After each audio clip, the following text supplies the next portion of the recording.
कि हमारे 1-2 दिन में सुनवाई होगी, क्योंकि ऊपर सुप्रीम कोर्ट वेट कर रहा है। अगर हाई कोर्ट हमारे पक्ष में फैसला देता है तो हमारी विजय है, और अगर हाई कोर्ट हमारे विपक्ष में फैसला देगा तो सुप्रीम कोर्ट तैयार है। और सुप्रीम कोर्ट ने कहा कि हम आपके प्रति संवेदना रखते हैं। तो एक तो 4 तारीख का जो पेपर था वो ऑलरेडी 13 से बहुत आसान था, और उसमें भी 3 क्वेश्चन गलत होने से आप बच्चों को 3 नंबर एक्स्ट्रा दे देंगे। ये आखिर कहीं ना कहीं षड्यंत्र है। ये पहले भी होता था षड्यंत्र, ये फिर षड्यंत्र एक नया शुरू हो गया है। नमस्कार, फर्स्ट ईयर झारखंड देख रहे हैं आप। मैं हूं आपके साथ सदन सिंह। लगातार अभ्यर्थी जो है अपनी मांगों को लेकर गर्दनी बाग में डटे हुए हैं। आज 23वां दिन है और शिक्षक भी हैं हमारे साथ बातचीत करने के लिए। रेमांशु सर है। सर, लगातार जो है आप लोग तो गर्दनी बाग धरनास्थल पर बैठे ही हैं, लेकिन आयोग की तरफ से एक कर नोटिफिकेशन निकाला जा रहा है। आंसर की निकाला गया सर, उसके ऊपर आपकी क्या प्रतिक्रिया है?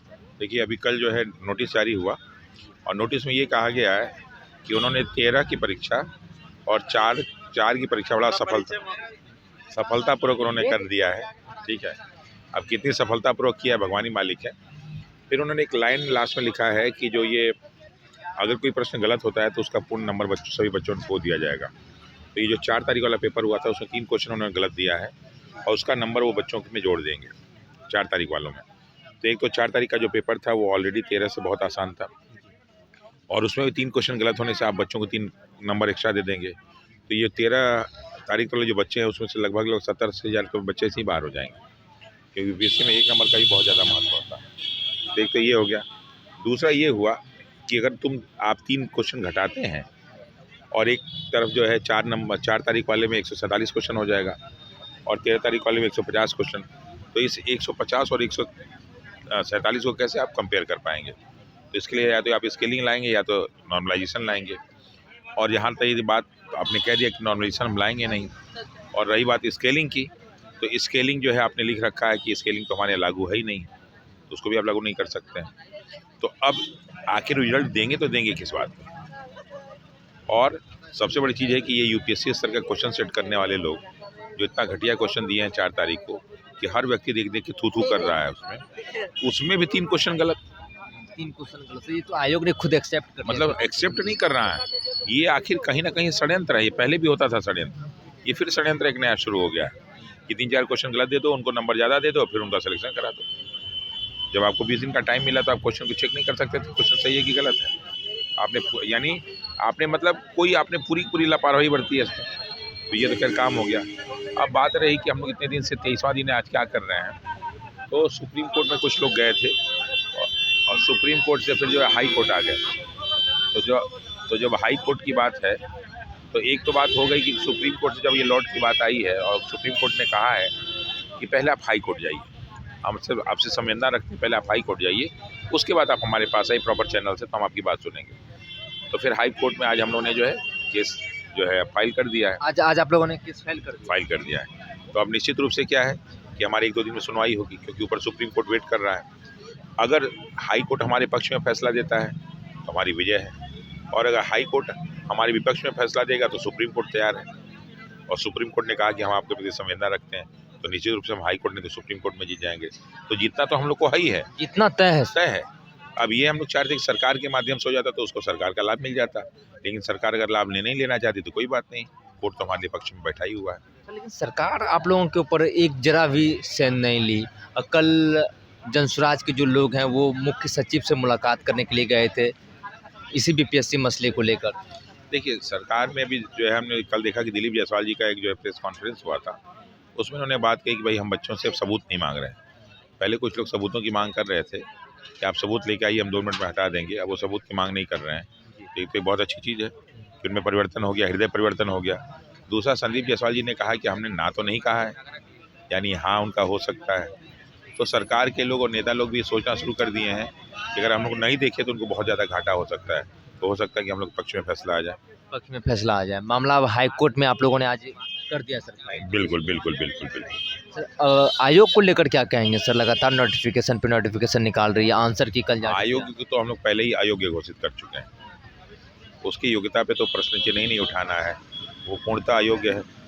तो उसके लिए तो बात ही नहीं करना है। क्वेश्चन का पेपर देखिए, प्रश्न का तरीका देखिए, आंसर भी देखिए। मुझे लग रहा है कि इतना 3rd क्लास आयोग पूरी दुनिया में कहीं नहीं होगा। इसके बारे में कुछ कहना ही नहीं। आयोग के बारे में कुछ नहीं कहेंगे।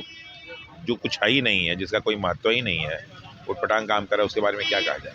आगे इस जो सत्याग्रह जो चल रहा है आगे का क्या स्वरूप होगा सर? आगे की स्वरूप क्या हम लोग का यही है, ये स्वरूप में कोई परिवर्तन नहीं होगा। लगातार बैठे रहेंगे? हाँ, बीच बीच में अगर शक्ति प्रदर्शन की जरूरत होगी, अभी हम लोग देखते हैं 2-4-5 दिन, अगर शक्ति प्रदर्शन की जरूरत होगी तो यहीं एक बार शक्ति प्रदर्शन हम लोग करके दिखा देंगे। या गर्दनी बाग में शक्ति प्रदर्शन? वाह, ये भी इसके बाहर नहीं जाएंगे? अभी फिलहाल सर नहीं। बाहर तो सर देखा, आपने भी देखा सर, वो तमाम नहीं, तस्वीर अब आप भी थे फिर दबिश मारेंगे हम लोग जाए, क्या नाम है, बीपीएससी पर बीपीएससी पे फिर से दबिश मारेंगे। ठीक है, छुट्टी के दिन दबिश मारेंगे। अब देखते हैं कौन कौन लाठी चलाता है। फिर जब इच्छा होगी तो कभी किसी नेता के घर दबिश मार दिया जाएगा। जो हम लोग विपक्ष में बोल रहे हैं, दबिश मारते रहना है। बस दबिश मार देना है। 500 लोग पहुंचेंगे, जिंदाबाद मुर्दाबाद हो जाएगा। देखिए लगातार जो रेमांशु सर थे उनसे हम बातचीत कर रहे थे। आज जो है हाई कोर्ट में इन्होंने बताया कि हम लोग फाइल कर चुके हैं, 1 से 2 दिन में फैसला आना है, क्योंकि मामला सुप्रीम कोर्ट पहुंच चुका है और मामला जो सुप्रीम कोर्ट ऊपर वेट भी कर रही है। वहीं इन्होंने ये भी कहा कि हम लोग की जो ये जो धरना स्थल पर जो चलेगा, जो सत्याग्रह जो चल रहा है, हम लोग का जो प्रदर्शन चल रहा है, ये लगातार जारी रहेगा और आगे जो है हम लोग अपना शक्ति प्रदर्शन अगर करने की ज़रूरत होगी तो हम लोग करेंगे। और दबिश भी देने की बात कही है, या किसी नेता या किसी जो मंत्री हैं उनके घर पर देंगे। और आयोग घेरने की भी बात कही है, ये एक बड़ी बात इन्होंने कही है। वहीं आंसर की को लेकर भी इन्होंने कहा है कि उसमें 3 प्रश्न गलत थे। आयोग को हम लोगों ने पहले ही अयोग्य घोषित कर दिया है। तमाम हम बातचीत कर रहे थे, रेमांशु सर थे हमारे साथ बातचीत करने के लिए। आगे की अपडेट के लिए बने रहिए फर्स्ट बिहार झारखंड पर। मैं सदन सिंह पटना। नेताजी सुभाष मेडिकल कॉलेज एवं हॉस्पिटल का ऑर्थोपीडिक विभाग बिहार के सर्वश्रेष्ठ ऑर्थोपीडिक विभागों में से एक है, जहां दुर्घटना या अन्य कारणों से फ्रैक्चर के मामलों का नवीनतम तकनीक से इलाज की सुविधा उपलब्ध है। NSMCH, Amhara, Bihta, Patna. Netaji Subhash medical college एवं हॉस्पिटल लेकर आए हैं गर्भवती महिलाओं के लिए निःशुल्क डिलीवरी की सुविधा। हाई रिस्क प्रेगनेंसी के साथ छोटे बच्चों का रखरखाव एवं NICU की सुविधा उपलब्ध है। बच्चेदानी का ऑपरेशन, दूरबीन विधि से सभी प्रकार के ऑपरेशन एवं OPD की सुविधा न्यूनतम दर पर प्राप्त करें। NSMCH, अम्हारा, बिहटा, पटना।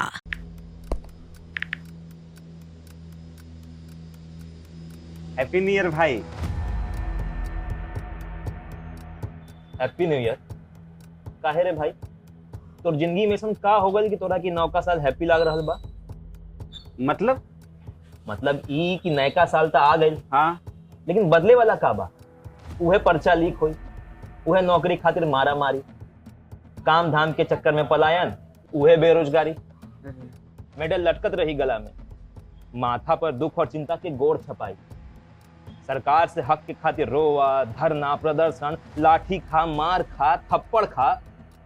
20 साल से दुख चिपकल बा, कहवा से हैप्पी हो रे भाई? बात तो तू एकदम सही बोला था। अब बता, बिहार के युवन के न्यू ईयर कब हैप्पी हुई? देखो, बिहार के युवन के न्यू ईयर तो तब हैप्पी हुई जब हमनी सब मिल के नया सरकार बनावल जाए। अरे हैप्पी न्यू ईयर। नया साल, नई सरकार, नया संकल्प, नया बिहार। पनोरमा ग्रुप, जो सोचता है वो करता है। ये लो, मुंह मीठा करो। आज मैंने अपना जॉब छोड़ दिया, अब हम पूर्णिया वापस जाएंगे। जॉब छोड़ दिया है? मतलब ये घर कैसे चलेगा? हम करेंगे क्या? और माँ बाबूजी क्या बोलेंगे? इसलिए मैं एक और मिठाई का डब्बा लाया। अपने बिजनेस के लिए लोन अप्रूव हो गया। अरे लोन अप्रूव हो गया वो तो ठीक है, लेकिन पूर्णिया में हम रहेंगे कहाँ? अपना घर भी तो नहीं है वहाँ। इसलिए तो एक और मिठाई का डब्बा अलग से लाया हूँ। हमने पूर्णिया में घर ले लिया है, पूर्णिया के ई होम्स पैनोरमा में। पूर्णिया में पैनोरमा ग्रुप लेकर आए हैं ई होम्स पैनोरमा। बड़ा घर, आलीशान जिंदगी और अत्याधुनिक सुविधाओं के संग। अरे अब क्यों मुंह मीठा करवा रही हो? क्योंकि हम घर वापसी जो कर रहे हैं। घर वापसी की खुशी पूर्णिया में ई होम्स पैनोरमा के संग। ई Homes Panorama, luxurious lifestyle redefined.